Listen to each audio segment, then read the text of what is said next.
that'd be really cool. You know, if we can someday create an atmosphere on Mars that we can just get out and breathe on. However, I think that's going to be a little bit difficult. At least we don't have the technology for that right now.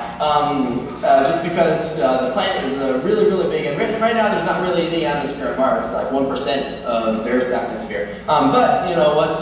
Currently, what I'm thinking is create little habitats. So I kind of create little enclosed bubbles or whatnot, so that we can have people living in. So I know one example of something like that we're looking at in Florida. They're looking at creating greenhouses for Mars for plants. So that way they can send these greenhouses to Mars, grow some plants, and when astronauts get there, they'll have food for them already living in these little plants. And what they would be domes. It would be special glass domes with pressurized atmosphere in them that the plants can breathe. Because if you put plants out at Mars right now, there's too little atmosphere. That it's kind of like a vacuum, and you know bad stuff's going to happen to plants when you put it out in the Martian atmosphere. Because there's so little atmosphere, so little pressure on Mars, what's going to happen is all the water in the plant is actually going to evaporate, and the plant's going to shrivel up and die. So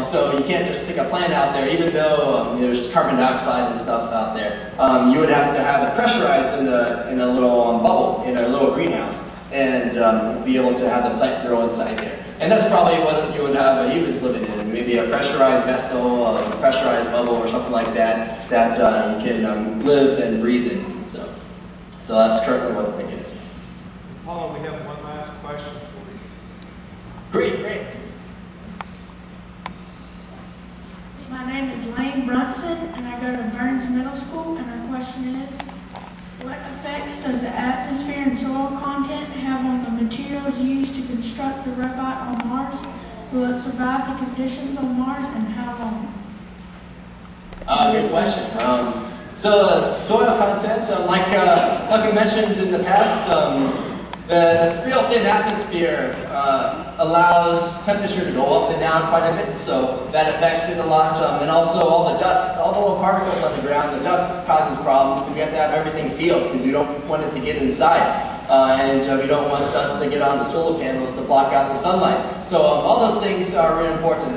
Also, we need to know, like we've been learning a lot about the rocks and how stiff and how hard the soil is, and that helps us design wheels. So we can kind of figure out how to make our wheels, how big to make the treads, so that way we can easily drive through this material.